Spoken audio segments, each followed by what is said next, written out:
Streaming now, this is the Wood TV Live Desk.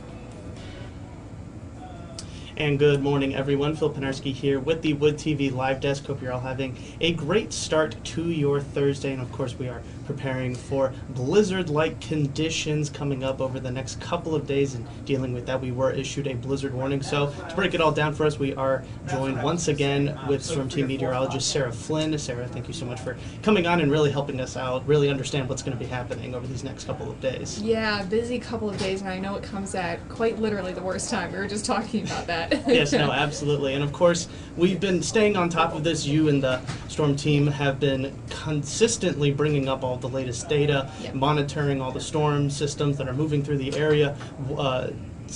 What can you tell us? Has anything changed really since this first happened? Are we experiencing any potential changes, maybe a little bit of a quicker storm potentially? Yeah, so we were waiting yesterday and waiting for that low pressure system to form, and it has. And now it's shifting into Illinois and Wisconsin. So it is slowly going to approach us here, and we're already seeing that heavy snow buildup on the eastern side of Michigan as well, or not Michigan, eastern side of Iowa as well as the western side of Illinois. And I've just taken a look at some of those DOT cams out there as well as plow cams, and it is bad. There's a lot of blowing snow and a lot of snow already on the ground, so it's going to take a little bit of time to get here.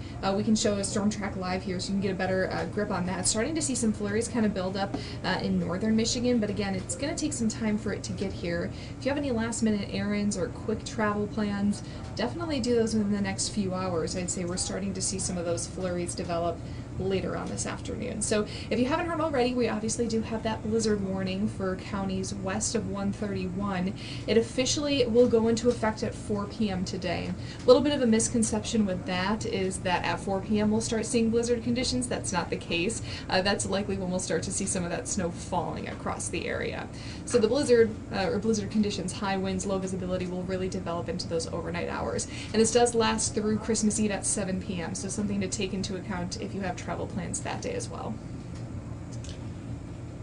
Yeah, no, absolutely. And of course, some of the major things that we have been keeping an eye on, obviously the winds, obviously the cold temperatures, and the snow. We've already gotten a couple of questions, and I want to remind everybody that if you do have questions for myself or Sarah, probably Sarah, considering she knows more about this, please leave them in the comment section below. We'll try to get to as many as we can over the course of this live stream. But I've already seen a couple of comments asking about the snow totals coming up over these next couple of days. We're probably going to see a white Christmas, but as far as inches are concerned, how many are we likely going to see here across West Michigan? Yeah, so I can show you our total map here. It's a little bit confusing, and the reason why is because we're going to see this low pressure system sweep through the blizzard-like conditions and get a chunk of snow. But we all know that we get lake effect snow on virtually every system, so that's what we'll see Saturday into Sunday. So we've kind of broken this down into two different maps to make it a little bit clearer for you and hopefully give you a better timeline of what to expect. So starting tonight through Friday at midnight, you can expect about 10 to 15 inches west of 131.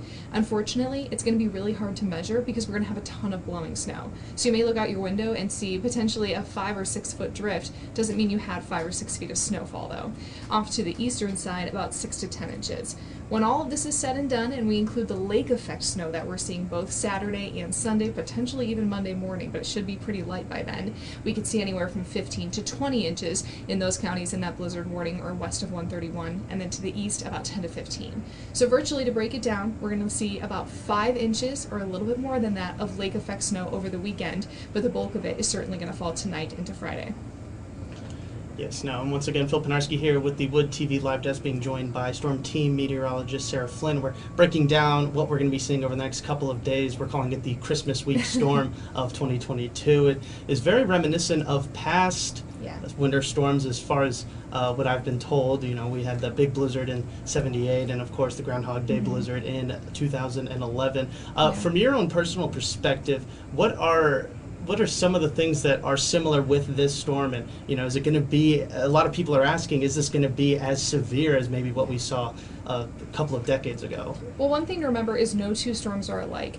The storm that we saw on Groundhog Day was much later in the season, so your lake waters were a little bit cooler and we didn't have as much lake effect snow with it.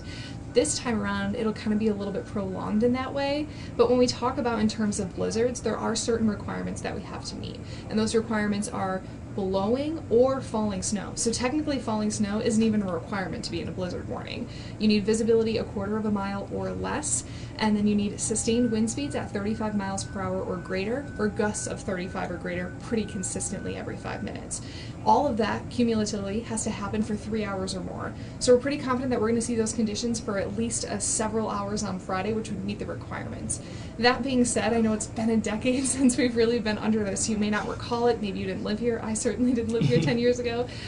When I worked back in Iowa, we had blizzard warnings fairly consistently, at least one a year. And what I can tell you the difference is that visibility. The wind is going to be so loud, and getting on the road may be okay in a sense of the plows are out, but the blowing snow is not going to allow you to see that car potentially a quarter mile in front of you. So that's where the danger really comes in. Yes, no, and we're seeing some more comments. I want to get to as many as we can. We have a comment from Lois. Hi, Lois. Thank you for watching. She says that she lives in Granville, but she is in Yuma, Arizona for the winter. She says that it will be 75 degrees on Christmas Day. Yes, very jealous there. A lot of people mentioning, a lot of people mentioning the blizzard of 78, talking about that. A lot of questions, though, remain about travel. Obviously, the Michigan State Police, they will be holding a press conference later today at 11 a.m. that will also be right here on the live desk, talking about travel conditions, road conditions, what to expect over these next couple of days. It is not advised to go out and drive around. We here at News 8 will, of course, be doing that and bringing you all the latest information so you don't have to worry about going out. But a lot of questions regarding the cancellation of flights and the problems with these roads. I mean, what in your opinion should be the day? You mentioned earlier that if you have errands to run, maybe do them today. Is Friday just a complete no, like do not go outside? Yeah, so if you have errands, now. Get off this live stream and go. This is your time. By this afternoon, we'll likely start seeing some of that light snow and slick spots. As far as traveling, I can tell you right now, I was supposed to go home to the Chicagoland area tomorrow, and I'm not doing that. I decided that like 5 days ago that wasn't going to happen. So that's my confidence with it. I'm confident that I wouldn't make it there. So do with that what you will. I would not be surprised if we saw the plows pulled at some point. If the blowing snow is too bad and they can't safely be out there, they will pull the plows until those winds die down. Wouldn't be surprised if we saw highways temporarily get shut down, or portions of highways. I-96 especially, and 196 closest to the lakeshore, I think there's a good chance of that happening. And in addition to that, again, we can kind of look at what the storm's already doing in Illinois as well as in Iowa, and there they already have a lot of closed highways, tow bans, and travel not advised. So that's really what you can expect. Don't try on Friday. Just don't try. I wouldn't even try Saturday morning. Maybe Saturday evening you can kind of see what conditions are, but don't try Friday. I'm telling you, there's a chance that you won't be able to be rescued, so don't risk it. Right, no, absolutely. And of course, there's that viral video going around from state troopers in Wyoming showing the blizzard-like conditions, and we're being told that this is probably something that we might be experiencing here in West Michigan starting tomorrow. Got a couple of more questions for you, Sarah, and then we'll let you go. I know you're going to be very busy good. Over the next couple of hours. Real quick, people are asking, what are the road conditions going to be like around 6 p.m. specifically in Kalamazoo? And then we also have a lot of other people just asking about walking conditions in general across major cities or even other parts of West Michigan. So we'll start with the Kalamazoo question. Tonight, I think the evening commute's going to be slick, but I don't think it's anything that we can't handle. We'll likely see some snow coming down, and it'll likely be a wet snow, so think slushy roads, potentially some icy areas. I'd say get home as soon as you can. Don't plan anything for later evening tonight. Again, those blizzard conditions, or the blizzard warning technically goes into effect at 4, so we could start seeing those winds pick up shortly thereafter. So don't risk it. Get home as soon as you can tonight.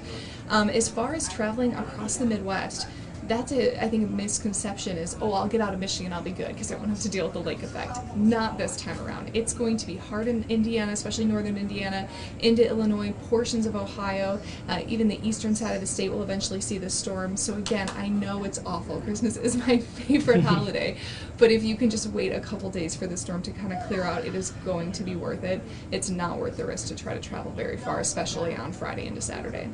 No, absolutely. And Christmas is the time to, spend it with your family, stay inside, stay warm. We've got you covered here at News 8. And as I do want to remind everybody, we're about to let Sarah go and end this stream. But coming up at 11 a.m. right here on the live desk, we will be bringing you the latest information from the Michigan State Police as they will be talking about road conditions and what to expect over the next couple of days. So again, that's coming up in about 45 minutes, and we will show it to you in its entirety. Sarah, I want to thank you so much for coming on to the live desk this morning. You've really helped out. I've answered a lot of questions. Hopefully everybody takes your warning seriously and stays inside and really just stays off the road, and we won't have any major incidents to talk about over the next couple of days. Yeah, thank you. And if you have any other questions, you can find any of us at Storm TA Maine on social media, Facebook, Twitter, even Instagram for some of us, and message us your questions. We'll do our best to give you advice and what to do. Yes, absolutely. All right, everybody, we want to thank you so much for tuning into this latest edition of the Wood TV Live Desk. I'm Phil Pinarski, and we hope you have a great and safe rest of your day.